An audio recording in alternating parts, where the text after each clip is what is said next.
Traders from around the world, what is going on? It is your Friday weekly stock review from Real Life Trading Australia. Hope you guys are doing absolutely sensational this Friday, and lots and lots has been happening in the broader markets. We've been having stocks pull back, it's earnings, stocks fading all the gaps, you name it. We'll talk about it. But let's talk about the broader markets, everyone. So the SPY, I mentioned this particular gap that we had in my last review, that it was a retest gap, and we actually closed lower the very next day. Now, this is actually quite bearish, guys. We haven't yet filled that particular gap, and as you can see right now, pre-market, we are currently gapping up to the highs of the last 2 days. Now we could potentially come up and reject this gap, but most likely we're going to see a little bit more of a rollover, unfortunately. But the SPY looking a little bit on the weak side, probably a strong open, but wait for the rollover, guys. It's most likely going to be very, very short-lived for the bullish moments. Here's the E-minis. You can see here on the E-minis we are starting to trend a little bit higher. We do have a nice little support level right here. So if we do come up here, get rejected, I could see a nice little push lower, possibly down to 3,900 next week, maybe. But we'll check in next week and we'll see how that one goes. Here is Intel, ticker symbol INTC. Now what's really interesting about this one, guys, is we are currently at the 200 simple moving average on the daily chart. We do have some volatility starting to crack in. We've got some volume starting to come in. But also, if you take a look at the weekly chart, this black line actually represents roughly the 100 simple moving average on a weekly chart. Now, as you guys can see, we do have this beautiful double bottom breakout retest. So what you are going to be looking for on Intel, guys, you can see the volume starting to pick up, which is good. You're going to want to see a nice little consolidation, a little bit of a wiggle pattern happening, and then a nice little breakout, and then a push higher. Wait and see how that one goes. But Intel, wait for the consolidation on this one. Next on the list is Amzn, ticker symbol AMZN. Now this right here, everybody, this is what here at Real Life Trading we like to call a wicked pair candlestick pattern. Now what is a wicked pair candlestick pattern? It is basically a continuation pattern. So what I do expect is possibly a nice little retest, but I do expect a little bit more of a continuation lower for Amzn. You can see we did actually have a nice little wicked pair candlestick pattern right back here, a nice little gap up and fade, and then we did end up rolling back down. We are still at a very key level. What I mean by the key level is we are at the 100 and the 200 simple moving average on a daily chart. On the weekly chart, if you take a look at the shorter term moving averages, we could still come back down possibly to about the 50-day EMA, which, you know, would come back basically down to this beautiful little support level. So keep your eyes peeled on Amzn. Long term, guys, I do think Amzn will go higher, but just during this volatility, make sure you are a little bit more non-directional, as this is a very gorgeous sideways pattern. If you don't know how to make money in a sideways market, reach out to me, Ricky at reallifetrading.com. Send me an email and I'd love to have a chat with you.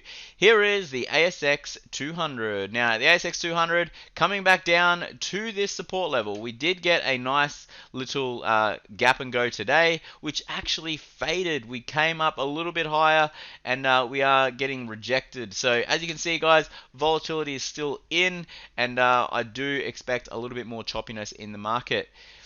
Here is ticker symbol PRL. We got a request from Jasmine W for PRL, APT and VUL. So Jasmine, PRL, Province Resources. As you can see right now, we've had just a phenomenal breakout. We did trade up about 870% roughly, and what I would expect at some point there is going to be possibly about a 50% retracement, which would take us back down to this support level and this resistance level back here. Now, if you take a look at the shorter term moving averages, you'll probably find there's some rejection of the short terms. Yep. So we've got some rejection of the shorter term moving averages right here. As you can see, when we were in a bullish trend, we were bouncing very nicely off the 20 EMA, but we did end up breaking the 20 EMA. So a nice little push down to the 50, probably get a little bit of a consolidation, maybe even a pullback, possibly down to about 12.5 cents, and then PRL would possibly look to bounce, and long-term moving averages, you'll see that if we just draw this line here, you know, the 100 simple moving average would possibly come into play on that one. But PRL right now in a bullish trend. Just wait for the nice pullback as we are starting to get some rejection. You also requested Afterpay. Now, APT is a really interesting one. The reason being is we did come back down to this green buying zone, which is where most people would have been looking to buy. And pretty much directly after this bearish candle right here, if you take a look at the long-term moving averages, we closed below the 200 simple moving average. Now, we haven't closed below the 200 simple, since COVID. Since COVID and before that, we have never closed below the 200 simple moving average since they IPO'd. So this is a very big deal. I have been mentioning in my trading room that we could possibly come back down to around $70. You know, at most, I would expect us to come back down to $70, and that would be roughly the 100 simple moving average on a weekly chart. You can see just a few weeks ago, the 200 simple moving average was born. Cute little candle, cute little moving average right there. But APT, Jasmine is still pulling back. I know the volatility is starting to crack in. We've got some volume kicking in, and it does look good, but we are still a little bit bearish. Don't try to catch the falling knife, so to speak. All right, let it drop, let it consolidate, do its little wiggle, bounce around, and then pick up the knife off the floor. Because you don't want to cut your hands as it's dropping, slice your hands open, so to speak, or hurt your account.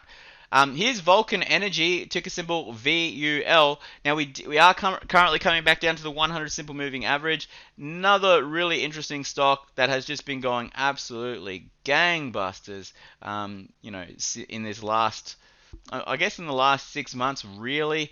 But what's really interesting about this one, Jasmine, is on the weekly chart, we have this beautiful retest gap, and you can really start to see that we are creating, somewhat of a double top and a lower high. So I would most likely expect this gap down here to fill at roughly $4 and some change. So I think we still got a little bit more to go yet. If we do pull back, we have the highs of these candles. If we do pull back, that would be about a 70% retracement from the all-time highs, and from the most recent highs, it would be about a 50% pullback. So it's not overly too much to ask for us to be pulling back that little bit further. We have currently got decreasing volume as the volume is as the stock is dropping, which is good to see. But what you are going to want to see is you are going to want to see some nice bullish hammerage action like we did have back here on these candles, and then some increasing volume, and expect us to have a nice little bounce here. But that's Vulcan Energy. Here is crude oil. Now crude oil is, I have been saying, it looks more bullish than bearish, but as you can see, I did mention that we are coming up to a resistance level, so I'll be more neutral. At this point on the 30-minute chart, you guys can see what's happening right here. We are currently at a support level, trading below, and if we do end up breaking this, I do see a nice little push lower back down to around 62 and some change. So crude oil looking a little bit weak at this point in time. If we do start to bounce, it's probably going to be very short-lived, and then double top action, retest, and then roll over. Wait for that one. Gold, on the other hand, I have been mentioning is bullish, and this was just a gorgeous little flag pattern to go higher. I know we've got the longer term 200 simple moving average and this downward trend line happening right now, but I do expect this one to slowly start to cruise on higher. And last but not least is the Aussie dollar, and the Aussie dollar is still looking bullish, guys, bouncing off the 100 simple moving average. Gorgeous trend line, just continuing higher. All of the things. I do like this trend. All right, guys, that is it. I'll be back next week with another real life stock review. If you have any requests, leave it in the comment section below. I'd love to hear from you. And if you guys need any help with your trading, reach out to me, reallifetrading.com.au, or I'll leave my email in the description below, ricky@reallifetrading.com. You guys are amazing. Have an amazing weekend. And until next time, love life, live life, and trade it. You guys rock. Bye.